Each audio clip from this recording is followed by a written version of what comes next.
Hello friends, welcome back to my channel. এই মুহূর্তে এসএসসিকে নিয়ে অনেক বড় একটা আপডেট উঠে এসেছে। তোমাদের কাছে অনুরোধ রইল, পুরো ভিডিওটি কিন্তু তোমরা দেখতে থাকো। ভিডিওটি স্কিপ করে দেখবে না, স্কিপ করলে অনেক ইনফরমেশন কিন্তু ছাড়া পড়ে যায়। তখন তোমরা কিন্তু কমেন্ট করে জানাও যে এইটা কী হবে, ওটা কী হবে, কিন্তু ভিডিওতে কিন্তু সমস্ত ডিটেলসটাই আলোচনা করা থাকে।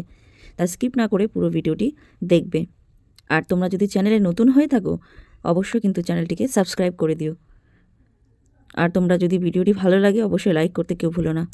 এসএসসিকে নিয়ে একটা বিশাল বড় আপডেট উঠে এসেছে এই মুহূর্তে। আবার কিন্তু পিছিয়ে গেল এসএসসির একাদশ দ্বাদশের নিয়োগ প্রক্রিয়া।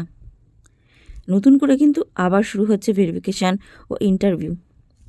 এসএসসি একাদশ দ্বাদশের ভেরিফিকেশান প্রক্রিয়া অলরেডি শেষ হয়ে গেছে এবং ইন্টারভিউ প্রসেস প্রায় শেষের দিকে শেষ হয়ে গেছে। কিছুটা হলেও বাকি থাকলেও বেশিরভাগ শেষ হয়ে গেছে, কিন্তু আবারও কিন্তু নতুন করে ভেরিফিকেশান ও ইন্টারভিউ শুরু হতে চলেছে। একাদশ দ্বাদশের মেধা তালিকা প্রকাশ হওয়ার কথা ছিল 7ই জানুয়ারি 2026 সালে। এখন কমিশন সূত্রে জানা গেছে যে 7ই জানুয়ারি 2026 কিন্তু মেধা তালিকা প্রকাশিত হবে না।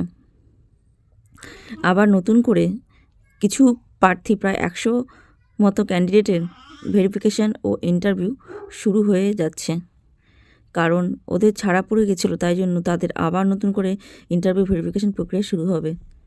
এই কারণেই 7ই জানুয়ারি কিন্তু মেধা তালিকাটা প্রকাশিত হবে না, কারণ যারা নতুন করে ভেরিফিকেশান ও ইন্টারভিউ শুরু করবে তাদের কিন্তু এই মেধা তালিকায় স্থান হবে না।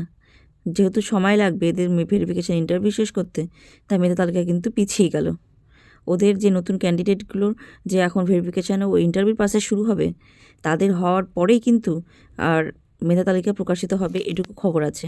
তাহলে বুঝতেই পারছো 7ই জানুয়ারি কিন্তু যেটা প্রকাশিত হওয়ার কথা ছিল তালিকা, সেটা কিন্তু প্রকাশিত হচ্ছে না। আর এটার সঙ্গে 11-12 যে মেধা তালিকা প্রকাশিত সেটা তো ক্যান্সেল হচ্ছেই, তার সঙ্গে কিন্তু নবম দশমের যেটা ভেরিফিকেশান শুরু হওয়ার কথা ছিল 29 তারিখ, সেটাও কিন্তু কিছুটা পিছিয়ে যেতে পারে। কালকে কিন্তু আমার ভিডিওতে বলা ছিল যে 29 তারিখ থেকে হচ্ছে।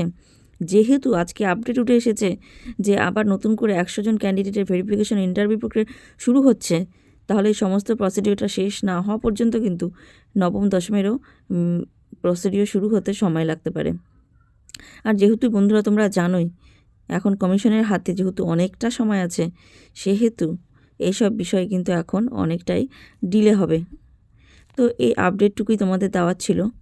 যদি তোমাদের ভিডিওটি ভালো লেগে থাকে অবশ্যই লাইক করে দিও, সাবস্ক্রাইব করে পাশে থেকো। Thanks for watching.